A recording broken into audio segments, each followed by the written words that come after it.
Bem, continuando aqui as nossas questões dos osciladores, nós vamos agora, falamos há pouco do oscilador de Ewing, né, que é um oscilador RC de baixas frequências, trabalhando na ordem de alguns kHz, tá?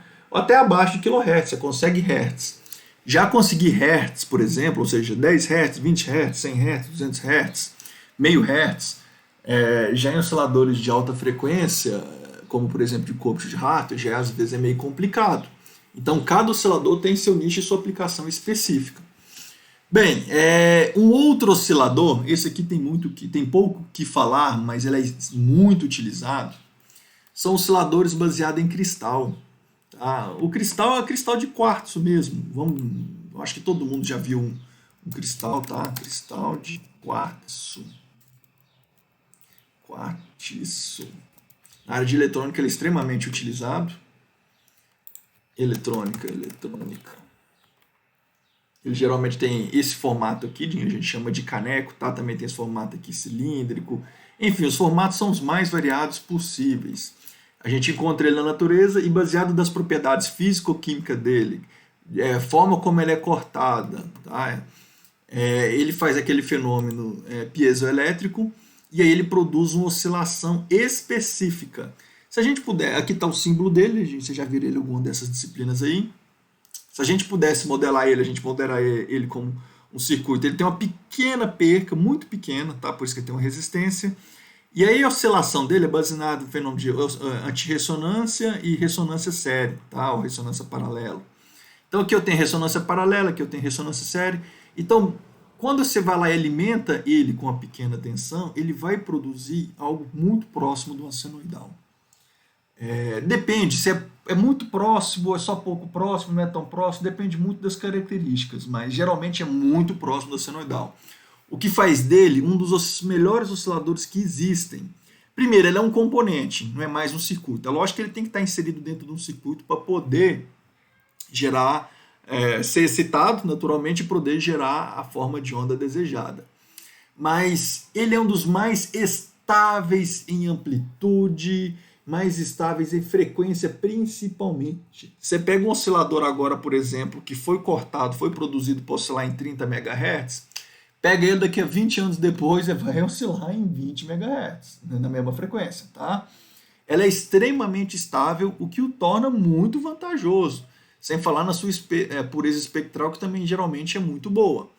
Qual que é o pequeno problema dele? Você não consegue variar. Tá? Você não consegue variar. Um cristal de 1 GHz é um cristal de 1 GHz sempre. Ao contrário, por exemplo, desse cara daqui, que a gente mostrou agora há pouco. Se eu variar essa resistência, eu consigo variar a minha frequência. Se eu variar essa capacitância, eu também consigo variar a minha frequência. Às vezes você quer variar a sua frequência. Aí nesses casos, o oscilador a cristal ele não é muito interessante, porque ele não varia, simplesmente porque ele não varia. Ele foi produzido ou projetado para entregar aquela determinada frequência nominal ou característica dele. Bem, existem alguns circuitos, aqui eu não coloquei, mas está lá na nossa apostila, que são circuitos sintetizadores, que empregam um cristal fixo naturalmente, o cristal tem frequência fixa, né? E aí, com base em circuitos que são divisores de tensão ou de frequência, ou multiplicadores de frequência associados a circuitos somadores, ele consegue uma outra grande variedade de frequência com base em uma só. Como eu disse na apostila, a gente tem, então, como eles são circuitos, são até relativamente usados na área de telecomunicação, mas aqui a gente está priorizando os primários, os mais importantes. Os de natureza secundária podem ser lidos na apostila. Então, fica aqui a minha recomendação para ver circuitos sintetizadores baseados a cristal, para ver como que hoje a gente emprega cristal, que é caracterizado pela alta estabilidade em frequência, mas para conseguir variar essa frequência, mesmo embora o elemento em si não possa sofrer essa variação. Mas através desses circuitos a gente consegue, através de uma combinação, produzir outras frequências com base em um cristal. Por fim, vamos falar do VCO. Como eu havia dito, o VCO é um oscilador controlado por tensão, Voltage Controlled Oscillator. Tá? Então eu tenho alguma coisa, algum elemento externo, tá? Geralmente tensão, não precisa ser tensão, geralmente na verdade essa tensão é produzida por um resistor, tá? Mas aí, enfim, não interessa. Que aí a gente muda a frequência de oscilação do seu oscilador, tá? Vamos pegar esse cara aqui. Esse cara aqui é um oscilador. Eu peguei ele porque talvez ele seja um pouco mais simples. Aqui eu tenho outro um pouco mais complexo. Mas esse daqui é um circuito integrado, muito comum em eletrônica digital, é o LM555, ou só o 555. Ele produz na sua saída uma forma de onda quadrada, tá? Ele não é senoidal. O outro ali que eu vou explicar agora há pouco, ele é senoidal, mas esse é quadrada. Mas vamos entender como é que funciona um VCO. Primeiro, cada VCO pode ter uma forma de controle de tensão diferente. Aqui eu estou explicando só um exemplo em específico, tá? Vamos imaginar o seguinte, esses valores aqui de resistores, RA, RB e C, quem define é o usuário. Com base na definição do seu usuário, tá, de resistores e capacitores, é que ele vai produzir aqui uma determinada frequência. Ou seja, a frequência agora ela é controlada por um desses elementos. Pode ser um, ou os dois, ou os três, mas geralmente é só um elemento. O pessoal mais gosta de utilizar geralmente esse resistor RB, em segundo esse capacitor e por último RA. Mas não interessa isso, a eletrônica digital deixa que ela explica isso. Por enquanto vamos focar aqui, mas só no princípio básico mesmo. Então vamos imaginar, ok, isso daqui é alimentado então por 5 volts. Se você for parar para ver, isso aqui essencialmente é um divisor de tensão, dependendo desse valor de resistência aqui. Aí eu vou ter aqui um certo valor de tensão nesse ponto, um outro valor de tensão nesse ponto, que é igual a esse valor de tensão aqui, e aqui eu tenho terra, tá? Ótimo, quando eu ligo esse circuito, o que vai acontecer? Vai vir uma corrente para cá, tá? Chega nesse ponto, ela tem dois caminhos, ou ir para a direita, ou ir para baixo, ok? Isso daqui é uma chave, ela vai estar aberta ou fechada. Se nesse fio aqui eu tenho o valor 0, ela vai estar aberta. Se eu tenho o valor 1, ela vai estar fechada. E esse fio, ele é a saída, isso daqui a gente chama de LET, tá? Esse aqui é um LET do tipo SR. Para quem lembra lá da teoria lá, quando eu coloco o valor 1 binário aqui, aqui vai sair 0, e aqui vai sair 1. E quando eu coloco 1 binário aqui vai sair 1 e aqui vai sair 0. Essa saída daqui sai um valor, essa aqui sai o valor contrário, binário, tá? Ou seja, 0 ou 5 volts, porque a alimentação aqui é 5 volts. Ok, vamos considerar num primeiro momento, tá? Que isso daqui está saindo 1, então aqui entra 1, então aqui entra 0. Ou seja, que aqui está saindo 0. Tá? Por quê? Porque logo que eu energizo meu circuito, aqui vale 0. Meu capacitor está descarregado. Então aqui vale 0. Ou seja, aqui eu tenho 5 volts. Aqui eu tenho uma resistência, duas resistências, 3 resistências iguais. É um divisor resistivo também. Então, se eu for pegar 5 e dividir por 3, vai dar 1,7 aproximadamente, 1,6. Vamos jogar 1,5 para arredondar. Então, logo que eu inicio meu circuito, aqui eu tenho 1,5 volts. E aqui nesse ponto aqui também eu tenho 1,5 volts. Aliás, eu tenho 1,5 mais 1,5. Eu tenho 3 volts. Na verdade seria 3,3, mas tudo bem, 3 volts. Tá? E aqui eu tenho os meus 5 volts. 5 volts aqui. Aqui eu tenho 3 volts aqui. Fixos. Tá? Porque isso aqui é um divisor resistivo, divisor de tensão. Então aqui nesse ponto aqui eu tenho 1,5 volts, aqui eu tenho 0 volts, ou seja, isso daqui é um comparador que você aprendeu eletrônica 2, então aqui sai 1 ativa a entrada 7, 7 faz com que esse cara aqui vale 1 e esse cara daqui vale 0, ótimo. Se esse cara vale 0, ele abre essa chavinha daqui, lembrando que isso daqui é um terra. Aqui a gente tem o que a gente chama de terra analógico e aqui a gente tem o que chama de terra digital. Em alguns circuitos eles separam os terras. Vamos imaginar que no primeiro momento esses dois terras são todos iguais, tá? Ou seja, se a chave está aberta aqui, então não tem caminho para cá, ou seja, a corrente vem, passa por esses dois resistores e começa a carregar esse capacitor. Ótimo! Ou seja, a tensão que inicialmente era 0, agora ela vai começar a aumentar segundo a curva de carga de um capacitor. Ou seja, ela vai chegar, por exemplo, a 1 volt. Ótimo! Então lembra aqui, ó, a saída minha aqui eu vou desenhar minha referência, ou seja, estava saindo 1, porque inicialmente aqui valia 0, 0 gerou uma saída 1 aqui, 1 no 7 faz isso daqui valer 1, ok. Aí esse cara vai, por exemplo, para 1 volt, então agora foi para 1 volt, Esse aqui é constante, é 1,5, é a mesma tensão que está aqui, ó, nesse ponto aqui. Isso daqui não é curto-circuitado, hein? Isso daqui é curto-circuitado. Deixa eu dar um zoom aqui. Que eu quero dizer que isso daqui é curto-circuitado, mas esse daqui não é curto-circuitado não, tá? Passa por cima. Ok, então aqui eu tenho 1,5, 1, tá? A não inversora continua sendo maior do que a inversora, então continua sendo 1 e vida que segue. Continua tendo uma saída igual a 1. Só que à medida que esse capacitor vai chegar, uma hora vai chegar aqui, por exemplo, a 1,6. Ou seja, o capacitor aqui carregou com 1,6, coloca 1,6 aqui nesse ponto. Nesse ponto eu tenho 1,5, ou seja, agora inverteu. Aqui já não sai mais 1. Aqui vai sair 0. Aqui vai sair 0, tá? Se aqui vale 0, agora a minha saída aqui vai para 0 também. 0. Opa, perdão. Não vai sair. Quem lembra do LED sabe que ele não vai sair para 0, tá? Por quê? Porque assim, aqui nós temos 1,6 também. Aqui 1,6, aqui está curto-circuitado, aqui eu tenho 1,6. Ou seja, aqui está entrando 1,6, ó, 1,6 nesse ponto. Nesse ponto aqui que está ligado nos 3 volts, então aqui também vai estar saindo 0. Quando eu entro 0, 0 num LED SR, ele não muda a saída. Então estava em 1, continua em 1. Beleza. Só que o capacitor está carregando. Vamos imaginar agora que ele carregou para 3,1. Ou seja, aqui entra 3,1, aqui continua saindo 0. Não mudou nada.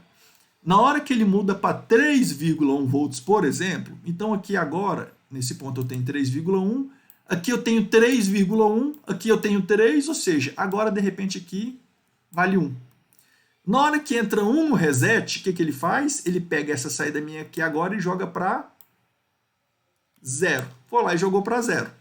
E esse cara aqui agora, é o contrário desse outro daqui, vai para 1. Quando esse cara entra para 1, o que aconteceu? Fechou a chave. Na hora que fecha a chave, esse capacitor deixa de carregar. Por quê? Porque a corrente que sai aqui da fonte de sua alimentação, ela não vai mais para baixo. Agora ela é toda drenada por terra. Ou seja, esse ponto daqui, agora, já que a chave fechou, ela é colocada no terra. É como se eu viesse aqui e tivesse aterrando aqui, ó. Esse ponto aqui é igual a esse ponto. Então aqui eu tenho terra. Aqui na outra extremidade do capacitor eu tenho terra. Terra com terra vai fazer com que o meu capacitor aconteça o quê? Descarregue com o tempo. Quem que vai determinar o descarregamento do capacitor? Essa resistência. O carregamento do capacitor é determinado por RA e RB. O descarregamento é determinado só por RB. Ok? Então agora esse capacitor que valia 3,1, agora ele vai baixar para 3, vai baixar para 2,9, porque agora está à medida que o tempo vai andando, ó. À medida que o tempo vai andando, ó. Ó, o tempo vai andando, vai ficar em 0. A saída aqui é 0. Na hora que vai para 2,9, o que acontece? Então aqui vale 2,9, aqui vale 3, ou seja, esse cara aqui vai sair 0. Só que 0 não mexe em nada do reset nem do set, ou seja, continua saindo 0 aqui. Lembrem que o que excita a entrada RS nesse caso aqui é o nível 1, não o nível 0. Ok, vai baixar para 2,9, vai baixar para 1,6 novamente, não vai fazer nada. Na hora que ele baixar para 1,4, tá? Por exemplo, então aqui eu tenho quanto? Aqui eu sempre tenho 1,5. Aqui agora eu tenho quanto nesse ponto? 1,4. Na hora que ele baixa, ou seja, para um valor ligeiramente abaixo de 1,5, como é, por exemplo, 1,4, aí esse cara aqui agora começa a valer 1. Na hora que esse cara vale 1, ele manda a saída dele valer o quê? 1. Ou seja, aí ele vem e volta a ser 1 de novo. Ou seja, isso daqui é no período de descarga do meu capacitor e esse daqui é meu período de carga do meu capacitor. E o ciclo vai se repetindo indefinitivamente. Ou seja, gerando a minha forma de onda quadrada. Como é que eu faço para mudar a minha frequência? Mexendo apenas ou no resistor de descarga, ou em ambos os resistores que mexem com carga ou eventualmente descarga, ou no capacitor. Na verdade, mexendo só no capacitor você já consegue mexer na frequência. Tá?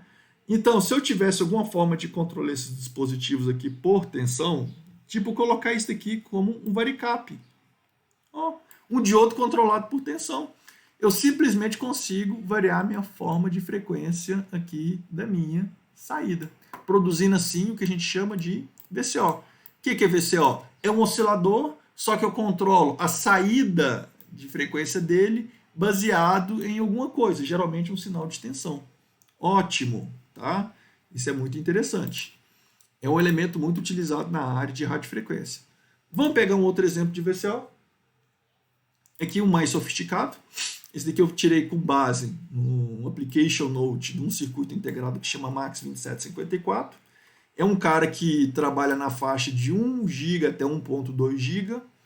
Nesse exemplo daqui ele faz uma modulação FSK, mas eu não quero falar muito sobre a modulação FSK não. Tá?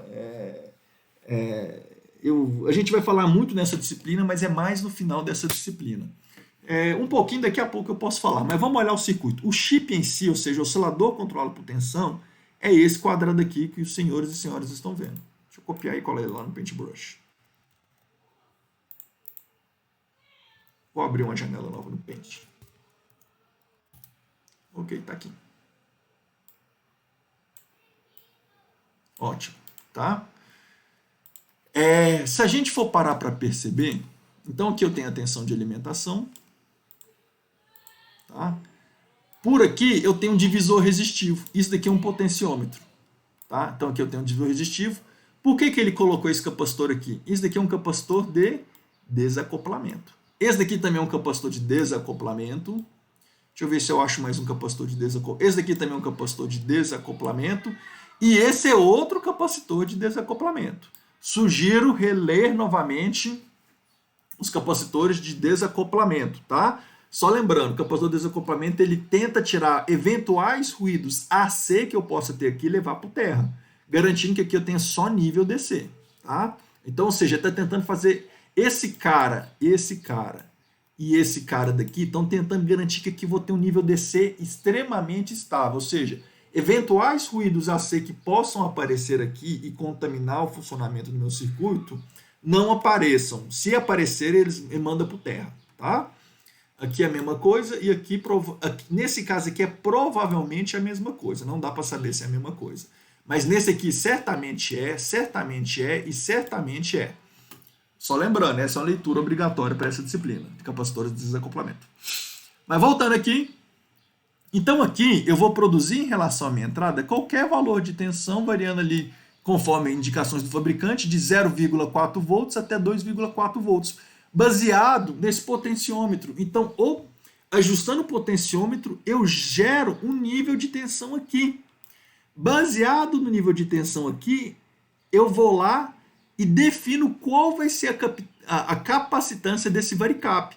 Só lembrando que o varicap lá, o que é o varicap? Aqui eu tenho o diodo, tá? Baseado na diferença de tensão que eu coloco nesse cara aqui reversa, ele produz uma camada que a gente chama camada de depleção. Ok? Quanto maior essa diferença aqui, maior pode virar essa camada de depleção. Quanto menor, também é menor. Tá? Ou seja, essa camada de depleção ela é um isolante. Aqui eu posso ter um terminal N e aqui um terminal P. Tá? Ou seja, cargas negativas e cargas positivas. Isso daqui é um capacitor, gente. Quando eu tenho cargas negativas numa parte, cargas positivas noutra, separadas por um dielétrico, que no caso aqui é a camada de depleção, o que eu tenho? Um capacitor. Se eu consigo controlar o tamanho dessa camada de isolação, assim, ou de depleção, melhor dizendo aqui, eu consigo controlar o dielétrico, ou a distância entre as cargas, ou das placas, alguma coisa. Eu consigo controlar a capacitância. Então, com base do nível de tensão que eu coloco aqui, eu controlo esta capacitância. Controlo ela também, essa aqui de cima, indiretamente, mas controlo, tá? Mas especialmente essa capacitância desse componente daqui. E observem, antes de eu fazer toda essa bagunça daqui, eu vou ficar dando Ctrl Z aqui, observem que nessa figura, o que eu tenho aqui?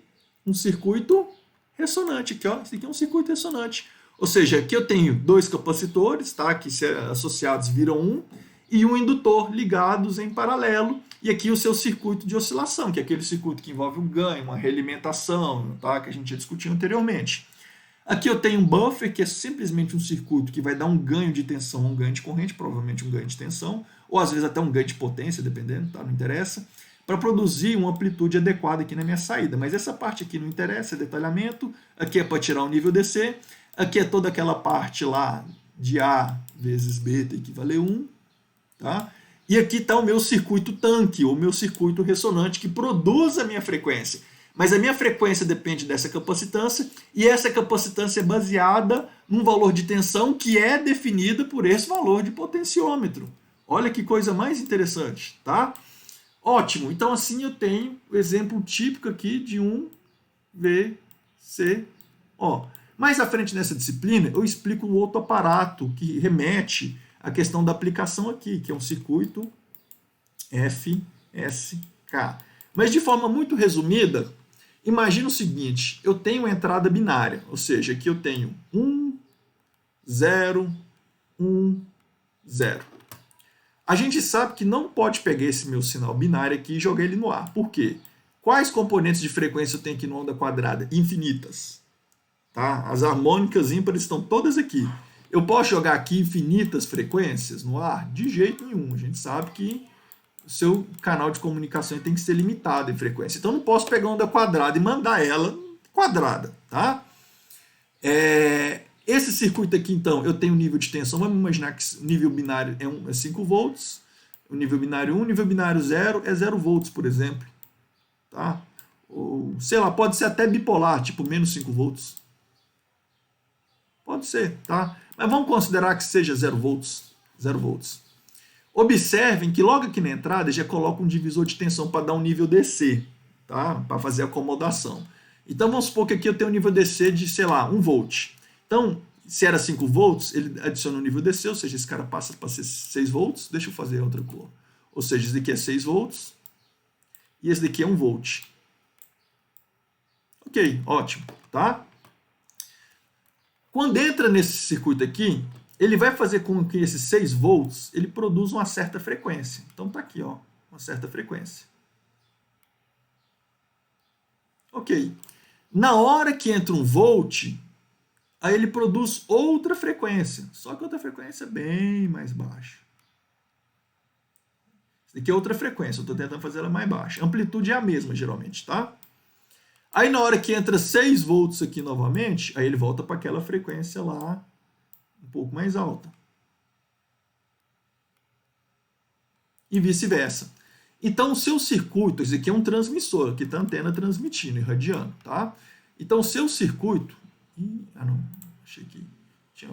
Então o seu circuito, ele consegue... Primeiro, quantas frequências eu tenho aqui? Aqui eu tenho uma frequência.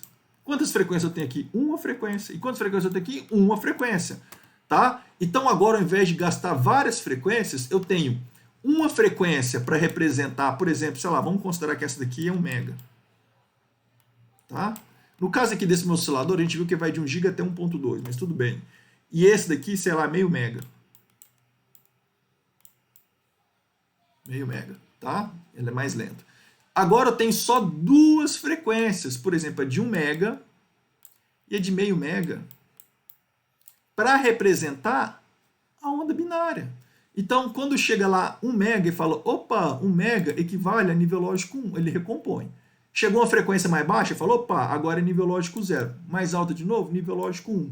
Então, na verdade, essas 2 formas de onda aqui representam exatamente a mesma informação, que é a sequência binária. 1, 0 e 1. Mas dentro do espectro elétrico, a gente sabe que essa daqui é extremamente rica em componentes harmônicos. Essa daqui tem só 2 frequências. Só 2 frequências. Então essa daqui é muito mais vantajosa de ser transmitida no ar do que essa correspondente aqui, binária pura. Então o VCO, por exemplo, ele é muito utilizado nas modulações FSK, por exemplo. Tá? E aqui a gente encerra o conteúdo que deveria ser dado básico sobre osciladores e VCO. Demais esclarecimentos devem ser encontrados na apostila ou até mesmo em aulas práticas ou teóricas que porventura venham a ser dadas. No mais era só isso. Próximo capítulo, vamos embora com o Mixer.